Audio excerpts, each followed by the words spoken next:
In this video I research about infectious diseases and the coronavirus, COVID-19, and as a bonus article one will give the preventive and corrective actions to deal with it. So stay tuned.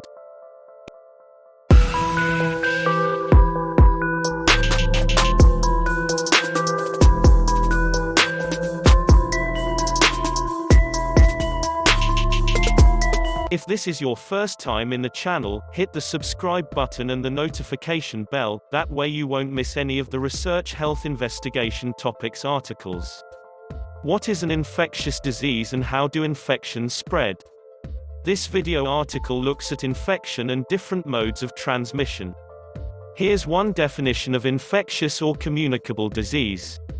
An illness due to a specific infectious agent or its toxic products that arises through transmission of that agent or its products from an infected person, animal or reservoir to a susceptible host either directly or indirectly. The important point here is it's something that transmits, and this can be direct or indirect. Types of transmission. There are several different types of transmission. Infections can transmit person to person. This can require actual contact, the skin to skin, for example staphylococcal skin infections, or for me closer to mucosa has occurs in sexually transmitted infections. Body fluids can be an important source of infection. How the things are transmitted: this might be blood or urine or sweat or other body fluids. And there's also vertical transmission, mother-to-child transmission, that's seen for example with HIV infection.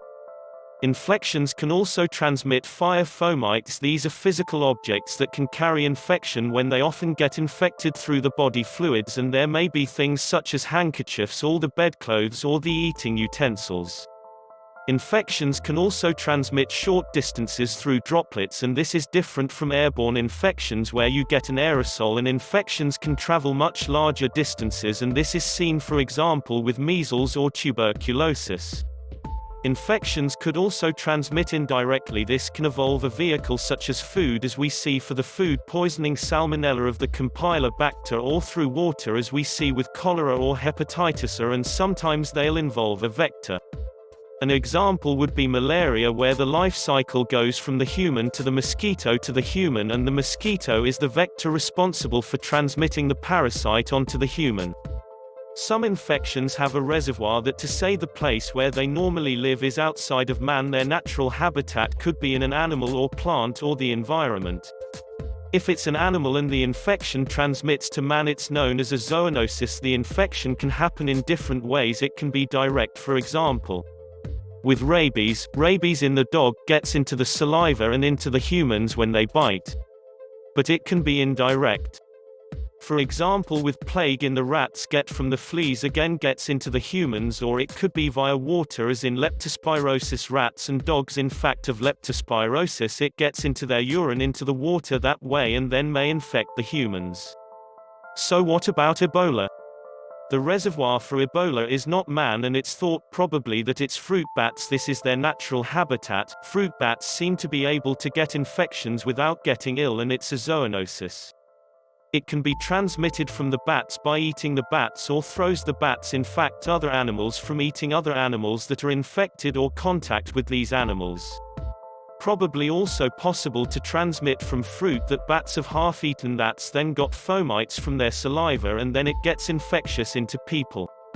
But Ebola can also transmit person to person after that initial infection happens from the bats or bushmeat, and this occurs through actual contact, and body fluids are particularly important from fomites from physical objects, and probably also over short distances. But importantly, Ebola is not airborne.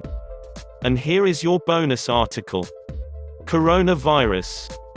COVID-19 stands for coronavirus disease, and the 19 is because it was found in the year 2019. Transmission. Human coronaviruses most commonly spread from an infected person to others through 1.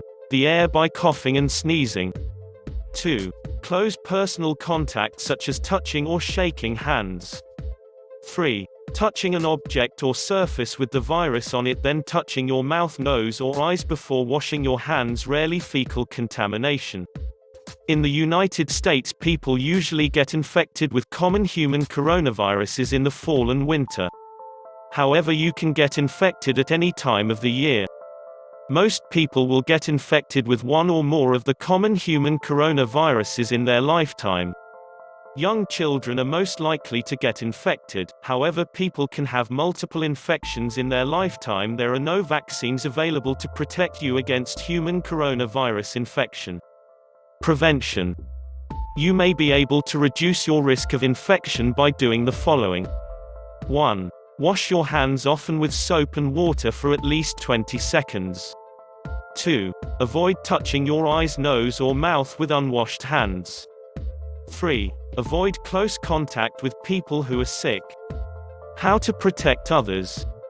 If you have cold-like symptoms, you can help protect others by doing the following. 1. Stay home while you are sick. 2. Avoid close contact with others. 3. Cover your mouth and nose with a tissue when you cough or sneeze, then throw the tissue in the trash and wash your hands. 4. Clean and disinfect objects and surfaces. Treatment. There are no specific treatments for illnesses caused by human coronaviruses. Most people with common human coronavirus illness will recover on their own, however, you can do some things to relieve your symptoms. 1. Take pain and fever medications. Caution: do not give aspirin to children. 2. Use a room humidifier or take a hot shower to help ease a sore throat and cough. If you are mildly sick, you should 1. Drink plenty of liquids. 2. Stay home and rest. If you are concerned about your symptoms, you should see your health care provider. So what you think? Do you think the coronavirus is the worst disease of all times? And how long do you think scientists will take to find a vaccine? Thanks for watching. Why not leave a comment below and let me know what you think? And if you liked this video, share the love and give it a thumbs up. See you next time.